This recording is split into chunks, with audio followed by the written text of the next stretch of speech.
Hi dears, welcome to ശ്രീസ് നാവിൽ തൊട്ടു മനസ്സിൽ തൊട്ടു. ഉമാസുധി US ഹോംസ് എന്ന് പറഞ്ഞൊരു ചാനലുണ്ട്.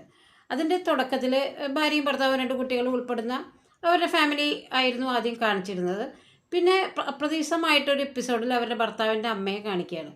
ആ അമ്മയെ കണ്ടതോടുകൂടി എല്ലാവർക്കും നമ്മൾ ആരാൻ്റെ അമ്മയ്ക്ക് ഭ്രാന്ത് പിടിച്ചാൽ കാണാൻ നല്ല ചേലെന്ന് പറഞ്ഞ പോലെ മാനസിക വെല്ലുവിളിയുള്ള ഒരമ്മയായതുകൊണ്ട് തന്നെ അവരോട് ഒരുപാട് പേര് സഹതാപവും അവരെ കാണാനുള്ള ആകാംക്ഷയും അങ്ങനെ ആ അമ്മ ചാനലിൻ്റെ ഹൈലൈറ്റായിട്ട് അല്ലെങ്കിൽ ഹൈലൈറ്റ് ഫാക്ടറായിട്ട് മാറിയ സമയം ശരിക്കും പറഞ്ഞാൽ ആ മകനും മരുമകൾക്കും ആ അമ്മയെ കാണിക്കാതെ തരില്ല എന്നുള്ള രീതിയിൽ ആ ചാനൽ അങ്ങോട്ട് വളരെയാണ് ആ അമ്മ മൂലം. പക്ഷേ പലപ്പോഴും പല സമയത്തും ഇവർ അമ്മയ്ക്ക് ആഹാരം കൊടുക്കുന്നതും മരുന്ന് കൊടുക്കുന്നതും ഹോസ്പിറ്റലിലേക്ക് കൊണ്ടുപോകുന്നതും കാല് വേദനിക്കുമ്പോൾ ചെരുപ്പ് വാങ്ങിച്ചു കൊടുക്കുന്നതും ഒക്കെ കാണുന്നുണ്ടെങ്കിൽ ഇവരുടെ വീട്ടിലല്ല അമ്മ. ഒരു ബൗണ്ടറിയിൽ തന്നെ വലിയൊരു മതിൽക്കെട്ടിൻ്റെ അകത്ത് ഒരു 5-6 നായ്ക്കൾ ഇവർ താമസിക്കുന്ന ഒരു വീട്. അമ്മയ്ക്ക് താമസിക്കാൻ പ്രത്യേകമായിട്ട് ഒരു വീടുണ്ട് എന്നുള്ളൊരു സങ്കല്പം അത് നമ്മൾക്ക് ആർക്കും അവർ കാണിച്ചു തന്നിട്ടില്ല. അപ്പോൾ ആ അമ്മയെ ചൊല്ലിയിട്ട് ഒരുപാട് പേര് നിങ്ങൾ എന്താണ് ഇങ്ങനെ ഇത്രയും ദുഷ്ടത കാണിക്കണോ, ആ അമ്മയെ വീട്ടിൽ കയറ്റിക്കൂടെ, ഇയാളൊരു മകനാണോ, അങ്ങനെയാണ് ഇങ്ങനെയാണ് എന്നാൽ ആ മരുമകൾ വളരെ ആത്മാർത്ഥതയോട് കൂടിയിട്ട് അവരുടെ ഓരോ കാര്യങ്ങളും ഈവൻ അവർക്ക് സ്വർണത്തിൻ്റെ കമ്മൽ വരെ വാങ്ങിച്ചു കൊടുക്കുന്നുണ്ട്, അവരെ പ്രൊട്ടക്റ്റ് ചെയ്യുന്നുണ്ട്. രാവിലെ തന്നെ എണീക്കുമ്പോൾ ചായ കൊടുക്കുന്നു, അവിടെ ഉണ്ടാക്കുന്ന ഭക്ഷണങ്ങളൊക്കെ അവർ പുറത്തേക്ക് കൊടുക്കുകയാണ്. അപ്പോൾ ഇവർ നേരത്തിന് വന്ന് പാത്രം കൊണ്ടുവരും, അതല്ലെങ്കിൽ ഇവർ കൊടുക്കുന്ന പാത്രത്തിൽ കഴിക്കും. അപ്പോൾ ഒരു പ്രസവിച്ച അമ്മ, ഭർത്താവിനെ പ്രസവിച്ച അമ്മ, സ്വന്തം അമ്മ പോലെ കരുതേണ്ട ഒരു മരുമകൾ അവരെ എല്ലാ രീതിയിലും ഭക്ഷണവും ഇതൊക്കെ കൊടുക്കുന്നുണ്ടെങ്കിൽ അവർ വീടിൻ്റെ ഉള്ളിലേക്ക് കയറ്റുന്നില്ല. അവർ ഈ ഭിക്ഷക്കാരിയെ പോലെ പുറത്ത് നിന്നിട്ട് ഇവരുടെ നിന്ന് ഭക്ഷണം വാങ്ങിക്കും, കഴിക്കും, അവിടെ പാത്രം കമഴ്ത്തി വെച്ചിട്ട് പോവും. അതേ ബൗണ്ടറിയിൽ തന്നെ ഒരു വീട്ടിലാണ്, ചെറിയൊരു വീട്ടിലാണ് അവർ താമസമെന്ന് പറയുന്നുണ്ടെങ്കിലും അത് ഇവർ കാണിക്കുന്നില്ല. സ്വാഭാവികമായിട്ട് കാണുന്ന ആൾക്കാർക്ക് എല്ലാ രീതിയിലും ആ അമ്മയാണ് ആ ചാനലിൻ്റെ ഹൈലൈറ്റ് ആണെന്നിരിക്കെ എന്നിട്ടും ഇവരുടെ വീട്ടിൽ നല്ല സൗകര്യം ഉണ്ട് എങ്കിലും അമ്മയ്ക്കൊരു മുറി എന്തുകൊണ്ട് അനുവദിച്ചു കൊടുത്തുകൂടാ എന്നുള്ളതിൻ്റെ ആ ഒരു അമ്മ മാനസികമായിട്ട് വെല്ലുവിളിയുള്ള ഒരു സ്ത്രീയാണ്. പല സമയത്തും അവർക്ക് ഓർമ്മയുടെ പ്രശ്നങ്ങൾ വരുന്നുണ്ട്. ഒരു പ്രാവശ്യം ചായ കൊടുത്തിട്ട് ചായ കിട്ടിയില്ല എന്ന് പറഞ്ഞ് അവർ തർക്കിക്കുന്നുണ്ട്. അങ്ങനെ അവരുടെ ആ തർക്കവും പക്ഷേ അവർ ഒരു 90% ഈ മരുമകളെ ഡിപ്പെൻഡ് ചെയ്തിട്ടാണ്. കാരണം ആരോഗ്യപരമായിട്ട് വളരെ മോശം അവസ്ഥയാണ് അവർക്ക്. അപ്പോൾ ഈ മരുമകളാണ് അവരുടെ ഏക ആശ്രയം. മകൻ അവരോട് കാര്യമായിട്ട് മിണ്ടുന്നതൊന്നും ഈ ചാനലിൽ ഒട്ടും കാണിക്കുന്നില്ല. ഇതെന്ത് മകനാണ്, ഒന്നുമില്ലെങ്കിൽ അവർ പ്രസവിച്ചതല്ലേ എന്നൊക്കെ പല രീതിയിൽ അടിയിൽ കമൻറ്റ് വരുന്നുണ്ട്. നിങ്ങൾ അമ്മയെ വിറ്റ് തിന്നുകയാണോ, അമ്മ കാരണമാണല്ലോ ഈ ചാനലിൽ നിൽക്കുന്നത്, എന്നിട്ട് അതിനെ വീടിൻ്റെ അകത്ത് കയറ്റില്ല. മെഡിസിൻ വരെ അവർ പുറത്തേക്ക് കൊടുത്തു, ഒരു ഗ്ലാസ് വെള്ളവും കൊടുത്തിട്ട് അത് രാത്രി അത് നിന്ന് കഴിച്ച് പോവുകയാണ് ചെയ്യണത്. കാണുമ്പോൾ വളരെ ശാരീരികമായിട്ട് അവശതയുള്ള ആ അമ്മ ഒരു തൊട്ടടുത്ത വീട്ടിൽ രാത്രി എന്ത് സംഭവിച്ചാൽ പോലും അറിയില്ലല്ലോ. അപ്പോൾ ഇങ്ങനെയൊക്കെയുള്ള ആകാംക്ഷകൾ നമ്മുടെ നാട്ടിൽ നമ്മളുടെ അടുത്തേക്ക് വരുന്ന പ്രശ്നങ്ങളെ മാത്രമാണ് നമുക്ക് കണ്ടറിയാൻ പറ്റുള്ളൂ. പുറത്തു നിന്നുള്ള പ്രശ്നങ്ങളൊക്കെ നമ്മൾ അകലെ നിന്ന് നോക്കി കണ്ട് അതിനെ വിമർശിച്ചിട്ടാണ് നമ്മുടെ മലയാളികൾക്ക് ശീലം. അപ്പോൾ ആ അമ്മയെ അവർ സത്യം പറഞ്ഞാൽ വീട്ടിൻ്റെ അകത്ത് കയറ്റുന്നില്ല എന്നുള്ളൊരു കാര്യം ഒഴിച്ചാൽ പൊന്നു പോലെയാണ് നോക്കുന്നത്. പ്രത്യേകിച്ച് ആ മരുമകൾ വളരെ ടെൻഡർ ഹാർട്ടുള്ളൊരു സ്ത്രീയാണ്, നല്ല മനസ്സുള്ളൊരു സ്ത്രീയാണ്. അതുകൊണ്ട് തന്നെ ഈ അമ്മയെ പുറത്ത് കൊണ്ടുപോകുന്നു. പബ്ലിക്കിൻ്റെ മുമ്പിൽ അമ്മയെ പ്രസൻറ്റ് ചെയ്യാൻ അവർ മടി കാണിക്കുന്നില്ല. അമ്പലങ്ങളിൽ കൊണ്ടുപോകുന്നുണ്ട്, ഈ മകനുൾപ്പെടെ അവരെ കാറിൽ കൊണ്ടുപോകുന്നുണ്ട്. ഇതൊക്കെ കാണിച്ചു കൂട്ടലല്ലേ. ഈ ചാനലിൽ ഈ അമ്മ മുഖ്യ ആകർഷകമായതുകൊണ്ടാണല്ലേ ഇപ്പോഴാണ് അമ്മയെ നോക്കി തുടങ്ങിയത്. മുമ്പ് അമ്മ ഇങ്ങനെ ഒരു ശ്രദ്ധയില്ലാതെ കിടക്കുകയായിരുന്നു.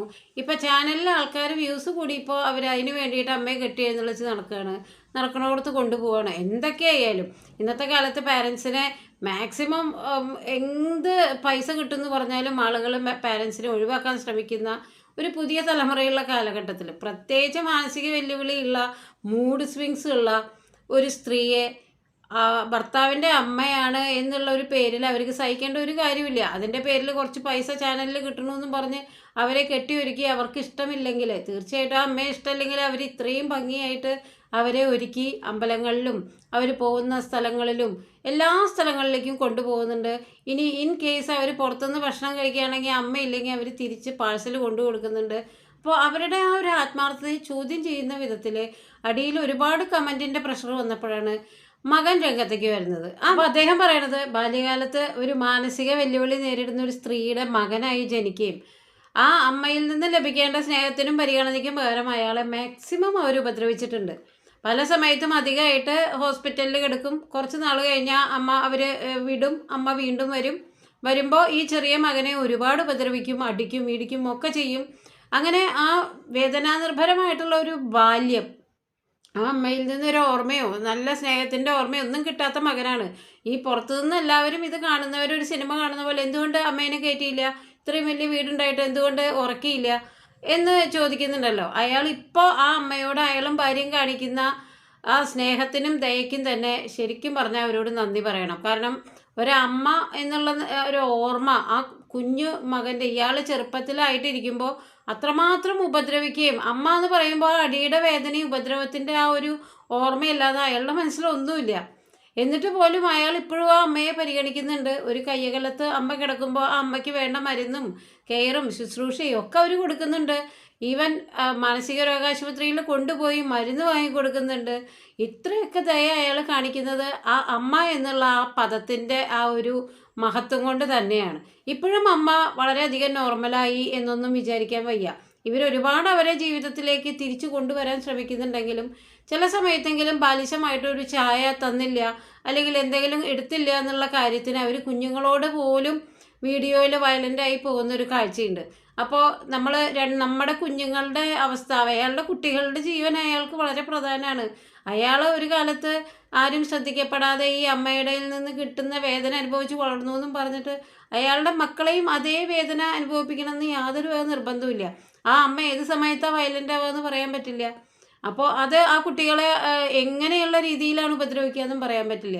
ഇപ്പോൾ 2 കൊച്ചു കുട്ടികളുള്ള ഒരു വീട്ടിൽ അമ്മയാണ് എന്നുള്ളൊരു കാരണം പറഞ്ഞ് അവരെ കയറ്റി താമസിപ്പിച്ചാൽ അതിൻ്റെ ഇരട്ടി അവർ ദുഃഖിക്കേണ്ടി വരും എന്നുള്ളത് പല സമയത്തും ഇപ്പോഴും അവർ പറയുന്നുണ്ട്. അമ്മ ഇപ്പോഴാണ് ഞങ്ങളോട് സംസാരിച്ചു തുടങ്ങി, അല്ലെങ്കിൽ ഞങ്ങളതിനെ പറമ്പിൻ്റെ ചുറ്റുമിട്ട് ഓടിക്കും, തൊട്ടടുത്തുള്ള ആളുകൾ പോലും അതിൽ കടന്നു പോകാനായിട്ട് പേടിക്കും. അപ്പോൾ ഇവർ വളരെ പ്രൊട്ടക്റ്റീവായിട്ട് ഒരുപാട് പട്ടികളെ വളർത്തുന്നുണ്ട്. അപ്പോൾ ഇവർ പകൽ ജോലിക്ക് പോകുമ്പോൾ ആ പട്ടികൾ ആ അമ്മയുടെ അടുത്തേക്ക് ആരും വരാത്ത രീതിയിൽ പ്രൊട്ടക്റ്റീവ് തന്നെയാണ്. പിന്നെ അവർ മരുന്ന്, ആഹാരം, രാവിലെ എണീറ്റ് അമ്മ വരുമ്പോഴേക്കും ചൂടുള്ള ചായ, പാൽ ചായ കൊടുക്കുന്നു, ഭക്ഷണം കൊടുക്കുന്നു. ഇതൊക്കെ ഒരു വീഡിയോയ്ക്ക് വേണ്ടിയിട്ടല്ല, അല്ലാതെയും. അപ്പോൾ ആ അമ്മ ഇന്ന് ജീവിച്ചിരിക്കുന്നതിൻ്റെ ഏറ്റവും പ്രധാന കാരണം സത്യം പറഞ്ഞാൽ ആ മകനും ഭാര്യയും തന്നെയാണ്. അതിൻ്റെ പേരിൽ അവരെ നമ്മൾ ഈ കാണുമ്പോൾ പുറത്തു നിന്ന് കാണുന്നവർക്ക് വളരെ ഒരു സിനിമ കാണുന്ന ലാഘവത്തോടു കൂടിയാണ് മാനസികരോഗിയായ അമ്മ പുറത്ത് നിൽക്കുന്നു. മകനും മരുമകളും 2 കുട്ടികളും അവരുടെ ബന്ധുക്കളൊക്കെ സുഖമായിട്ട് വീടിൻ്റെ ഉള്ളിൽ കയറി സന്തോഷിച്ച് ആർമാദിക്കുന്നു. ഇടയ്ക്ക് ഇവർക്ക് പിച്ചക്കാർക്ക് കൊടുക്കണ പോലെ ഭക്ഷണം കൊടുക്കുന്നു, മരുന്ന് കൊടുക്കുന്നു.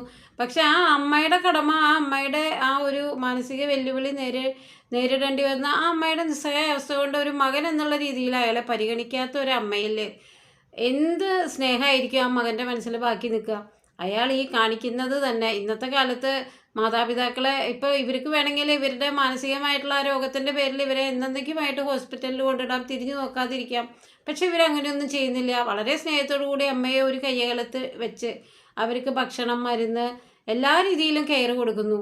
അപ്പോൾ ഇന്നത്തെ തലമുറയിൽ ഒരുപാട് പേര് മാതാപിതാക്കളെ വൃദ്ധസദനത്തിലേക്ക് കൊണ്ടിടുന്നുണ്ട്. അങ്ങനെ വെച്ച് നോക്കുമ്പോൾ ഇവരെയൊക്കെ നമ്മൾ തൊഴണം എന്നുള്ളതാണ്. നിന്ന് കൈയടിക്കുന്നവർക്ക് അറിയില്ലല്ലോ അവരനുഭവിക്കുന്ന ആ ഒരു വിഷമത്തിൻ്റെ തീവ്രത. അവരുടെ 2 കുഞ്ഞുങ്ങളെ അവർ എന്ത് പ്രതീക്ഷയോട് കൂടിയിട്ടാണ് വളർത്തുന്നത്. അപ്പോൾ ആ കുട്ടികളുടെ ജീവനിൽ അവർക്ക് വളരെ കെയർ ഉണ്ടാവും. അതിന് വയസ്സായ ഒരു അമ്മയെ അവർ വേണ്ട രീതിയിലൊക്കെ സംരക്ഷിക്കുന്നുണ്ട്. അതിനെ വീട്ടിൽ വലിച്ചു കയറ്റി നാളെ ആ കുഞ്ഞുങ്ങൾക്ക് വല്ലതും വന്നു കഴിഞ്ഞാൽ അത് അനുഭവിക്കേണ്ടത് ഈ പുറത്ത് നിന്ന് കൈയടിച്ച് എന്തുകൊണ്ട് വീട്ടിൽ അമ്മേനെ കയറ്റുന്നില്ല, എന്തുകൊണ്ട് അമ്മയ്ക്ക് ചോറ് കൊടുക്കുന്നില്ല, എന്തുകൊണ്ട് അമ്മയ്ക്ക് മുറിയില്ല, ഇതൊക്കെ നമ്മൾക്ക് പറയാൻ എളുപ്പമാണ്. പക്ഷേ മാനസിക രോഗമുള്ള ഒരു വ്യക്തിനെ നമ്മളുടെ കുഞ്ഞുങ്ങളുടെ അടുത്ത് കെടുത്തി അവരിപ്പോൾ എന്തെങ്കിലുമൊക്കെ കൊല്ലുകയാണെങ്കിൽ കൊല്ലട്ടെ എന്ന് പറഞ്ഞ് പോകാനായിട്ട് ആർക്കും പറ്റില്ലല്ലോ. തീർച്ചയായിട്ടും ആ മകനും മരുമകളും ചെയ്യുന്നത്, ഇന്നത്തെ തലമുറ സ്വന്തം മാതാപിതാക്കളെ വൃദ്ധസദനത്തിലേക്ക് കൊണ്ടുപോകുന്ന ഒരു കാലഘട്ടത്തിലാണ് ഈ മാനസിക വെല്ലുവിളി നേരിടുന്ന ഒരു സ്ത്രീയെ ആ ഒരു ആശുപത്രിയിൽ കൊണ്ടുപോയി അവിടെ തള്ളാനൊന്നും മെനക്കെടാതെ അവരുടെ ഒരു കയ്യകലത്തിൽ വെച്ച് അവർ വളരെ പ്രൊട്ടക്റ്റീവായിട്ട് കൊണ്ടുപോകുന്നുണ്ട്. അതാണ് ഏറ്റവും വലിയ കാര്യം. എല്ലാവർക്കും നന്മ വരട്ടെ. നന്ദി, നമസ്കാരം.